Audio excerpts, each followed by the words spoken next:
So please remain standing for the reading of the gospel. And we're reading from the book of John, chapter 10, verses 1 through 10. And I invite you to listen for a word from the Lord. Very truly, I tell you, anyone who does not enter the sheepfold by the gate, but climbs in by another way, is a thief and a bandit. The one who enters by the gate is the shepherd of the sheep. The gatekeeper opens the gate for him, and the sheep hear his voice. He calls his own sheep by name and leads them out. And when he has brought out all his own, he goes ahead of them, and the sheep follow him because they know his voice. They will not follow a stranger, but they will run from him because they do not know the voice of strangers. Jesus used this figure of speech with them, but they did not understand what he was saying to them. And so again, Jesus said to them, very truly I tell you, I am the gate for the sheep. All who come before me are thieves and bandits. The sheep did not listen to them. I am the gate. Whoever enters by me will be saved and will come in and go out and find pasture. The thief comes only to steal and kill and destroy. I came that they may have life and have it abundantly. This is the word of God for the people of God. Thanks be to God. Amen.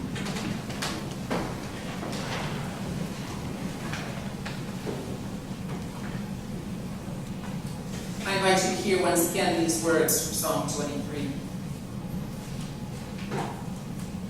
If you will, close your eyes and be there on that green pasture. The Lord is my shepherd. I shall not want. He makes me lie down in green pastures. He leads me beside still waters. He restores my soul. He leads me in right paths for his name's sake. And even though I walk through the darkest valley, I fear no evil.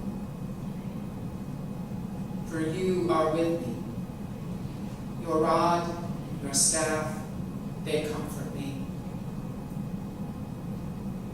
You prepare a table before me in the presence of my enemies. You anoint my head with oil. My cup overflows. Surely goodness and mercy shall follow me all the days of my life, and I shall dwell in the house of the Lord my whole life long.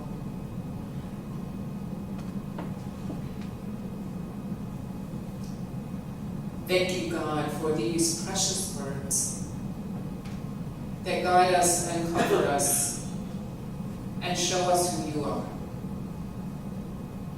Bless us this day as we hear these words, as we live these words, and as I share the words you have given me.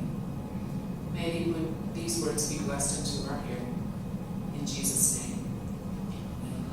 Amen. The Lord is my shepherd.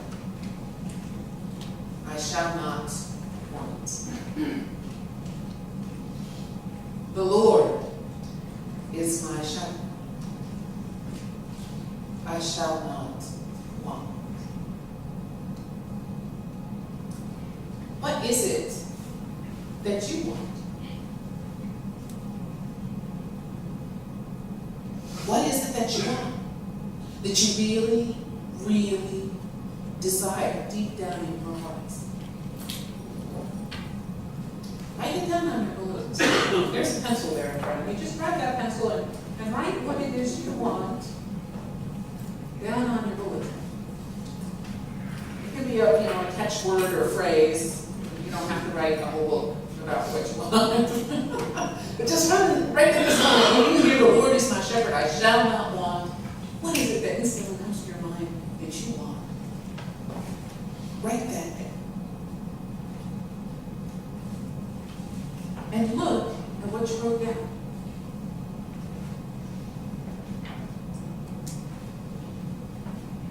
offer that up to God. This God is what I want. This is what I read on my bulletin. This is what I want. And listen for the still small voice of God. And what does God say?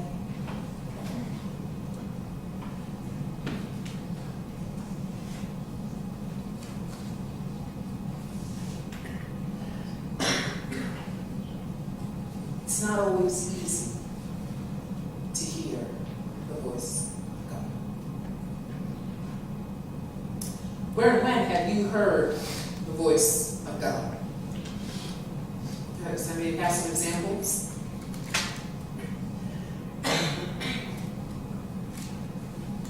Margaret? In the conference that I got, when I was working reading, I heard God's voice a lot. And I still do. Mm-hmm. The great comfort that came to you during that time when your daughter died. Yesterday was 2 years today. There's still, God's still there. He will always be. Amen. Amen. That comforting presence that's with us in times of grief or despair. Any other times when you heard that voice of God? Children's laughter. Children's laughter. Such joy in that.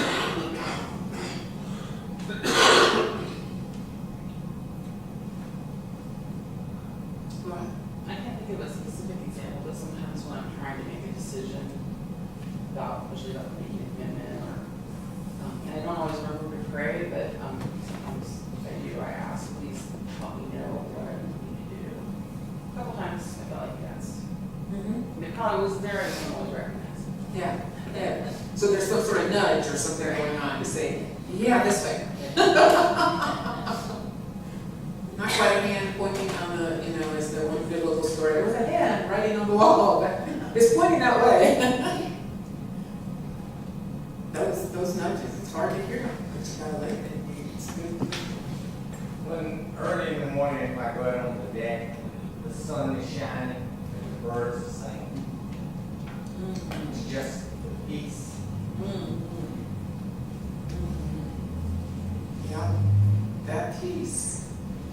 That peace. It's a little voice of God going off in you. It's beautiful. Bill. I think I hear God each time I see this community respond to someone else's need. Absolutely. Great responders. Wonderful. Wonderful. We see that in others as we give and help others. I'd like to share with you a little bit of those times when I've heard the voice of God. While I was on vacation in Myrtle Beach with Kevin and Jason, share on Facebook how I absolutely love to sit and watch the ocean. I can do that from now until it dies. I love to watch the waves come in again and again and again, like that never-ending love of God that washes over me again and again and again. I love to look out there at the vast expanse, at the horizon. And you can't see anything out there but the horizon and the sky, water and sky. And you know that God is bigger than all of that. And I begin to understand who God is and who I am not, as I see that expanse and know that God is larger than that ocean. I love to listen to the waves. Close your eyes again. Can you hear the waves of the ocean? Splashing, splashing. Coming up again and again and again onto the shore and dribbling back into the ocean. And then they come up at the shore again and dribble back into the ocean. I hear the voice of God in that. But there are other places that I hear the voice of God. I love to look out over the green expanse of a pasture. We lived in northern England for 2 years. It is a green land, much like Ireland. As a matter of fact, we had some friends of ours who had just It was their lifelong dream to go to Ireland. And after living in Harrogate for a year, they got the chance to go to Ireland, and it was kind of like, oh, we've been living in this for the last year. We didn't have to go across the ocean to Ireland to go and see a green land. It's green, green, green as far as the eye can see. It's a never-ending sea of green. And there are sheep. There are lots and lots of sheep. It is a beautiful place. And I hear the voice of God in its beauty. They say it's a very pastoral place, meaning lots of pastures, not pastors. But there's nothing so mournful and sad as a lamb in the midst of that pasture who has momentarily lost its mother. And it just bleats and bleats, calling out, crying out for its mom, wanting more than anything to find its mother. Mother is love, mother is safety, mother is food and shelter. She's the abundant embodiment of an abundant life. And there is nothing as joyful as the mother going, bah, and the lamb hearing that one voice in a crowd of sheep, and running to find its mama. There's nothing so joyful as the lamb who is reconnected with its mother after an absence. The lamb nuzzles the dam, and then she leaps for joy. And it jumps up and down, and it dances around its mom. It is joy personified to watch the lamb and mom reunite. Just hearing its mother's voice brings hope, life, joy, renewal, and joy immortal. A joy that cannot be contained in a bleat, but must be shown and seen physically as it leaps again and again to express its joy. And what happens when we turn off the path looking for something we think we want, and we get there, and it's not so great, and we turn to tell God, and whoops, God is far away. What happens inside us when we see how far we have strayed? What is our deepest want then? What is it that we would write? And I love the 23rd Psalm because I see the waves of green grass before me, and I hear the contented sighs of well-cared-for sheep, and I find peace there, deep peace. And John 10 speaks of the shepherd's voice, and the shepherd who knows his sheep. Of a shepherd who knows each sheep by name. The shepherd cares deeply. The shepherd listens to the voice of his sheep, and he can tell by the way they cry out, like a mom listening to her baby. What do they say? Do they need food? Do they need water? Do they need rest? The shepherd has a safe walled home for them to sleep in each night. And as each sheep is called through the gate, it passes by him, and he runs his hands over them to check for cuts. He looks over each one to make sure it's healthy and whole. And to know the shepherd is to love this shepherd. It is important, oh so important, that we spend time with the shepherd, getting to know his voice so that we may not go astray, so that the shepherd's wants become our wants, and the shepherd's ways our ways. This happens as we spend time together as a community of faith and worship and mission and Bible study and fellowship, but it also happens in special time alone with the shepherd. Now sometimes we have a different picture in our heads of what's really happening, and it's good to know the history and background of what we're studying here, because Western shepherding, like Richard saw on his way out to Culpeper, is something different than what Middle Eastern shepherding is.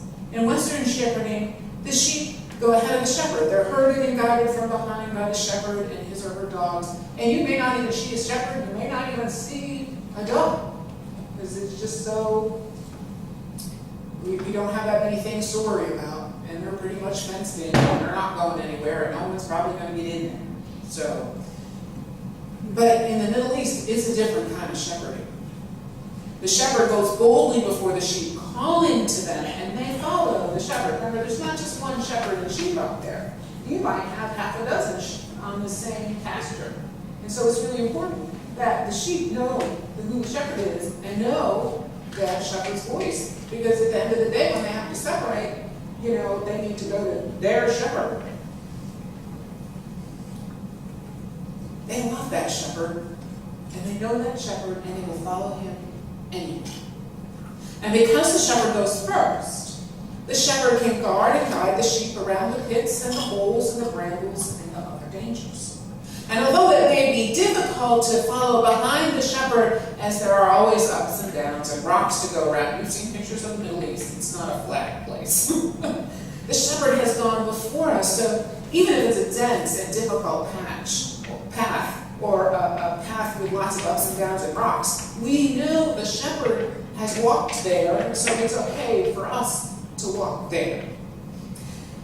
But there are others out there who pretend to lead and call and push us places, and they don't try to get into the evening sheepfold by the gate, to pass by the shepherd and be cared for.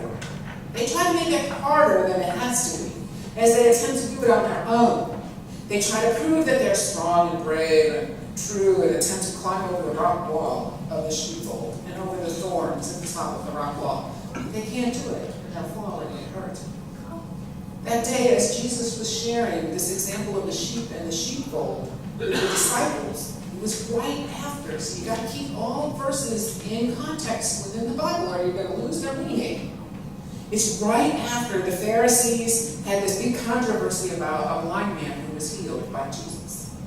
And there were all the arguments, did the blind man sin or his parents sin? And who's this Jesus who healed the sinner? And it just got into this whole big controversy in chapter 9. So if you know about the controversy in chapter 9, you know what this parable is all about. Because in this, Jesus is saying, okay, the Pharisees just don't get it.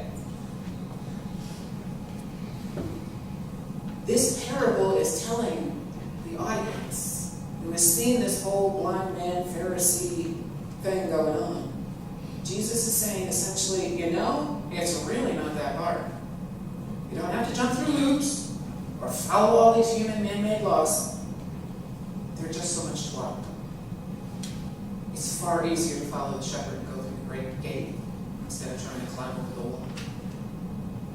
The Reverend Ellen Sims says, but to follow God like a sheep following a shepherd is a spiritual state of radical trust. That kind of dependence upon God's compassion is a rejection of what others tell us is important. And it allows us to live without wanting. To live without wanting and wanting and wanting. It brings an end to the envy and lust and greed and competitiveness and aggression that make us want. God's love and guidance keep us from all those other voices caused by fear. Fear is that envy and lust and greed and control and competitiveness and aggression. They have wrong reasons. Those are the wrong voices that lead us down the wrong path. Those voices do not bring joy.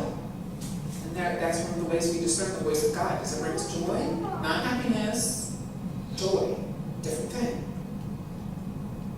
Does it bring us contentment, that peace that we experience in the morning with green pastures and still waters?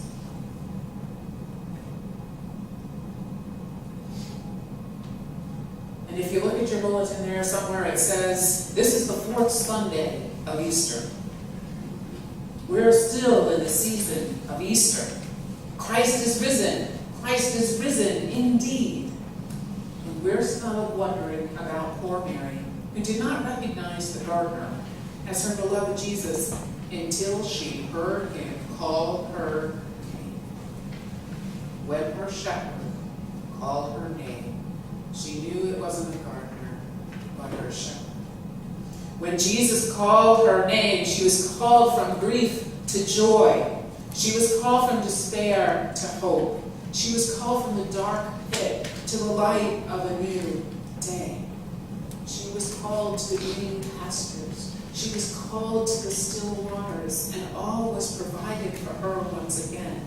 It was a day when Jesus called her name again, and she would know him again.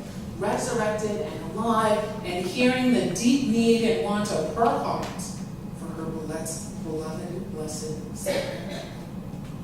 Jesus' voice, Jesus calling her name, brought hope, life, joy, renewal, joy, joy, and more joy.